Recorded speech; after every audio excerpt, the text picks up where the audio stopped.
Par l'agneau, nous entendons la croix. La croix est le chemin de l'agneau, et la croix, l'agneau renie l'éternité par les deux bouts. Un bras, pour ainsi dire, de cette croix s'étend par-delà tous les âges, et au-delà du jardin d'Éden, jusque dans les conseils éternels, pour se saisir de toute l'immensité des conseils de Dieu, de son dessein éternel.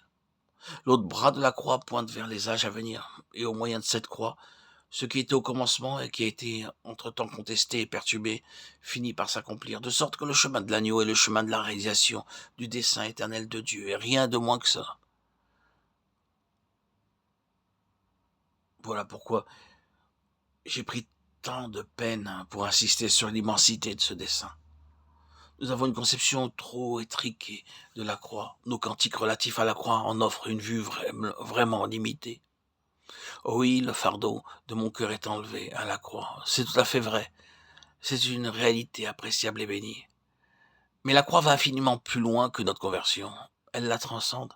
La croix n'est pas seulement intervenue pour que des âmes soient sauvées de leurs péchés et assurées d'aller au ciel pour jouir de la bénédiction du pardon et de l'accès auprès de Dieu. Non.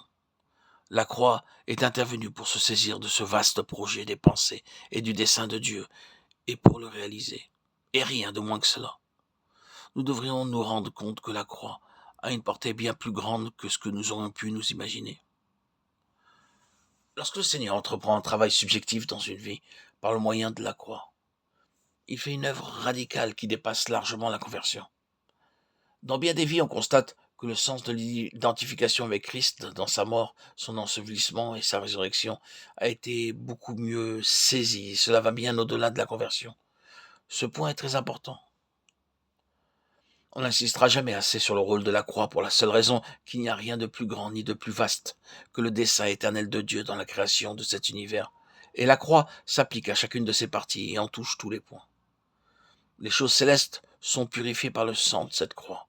Hébreux 9, 23.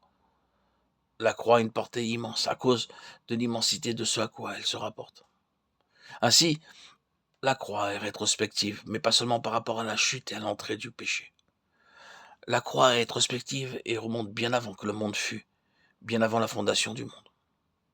Elle est rétrospective dans le sens où elle remonte jusqu'au dessein même que Dieu s'est proposé dans la création.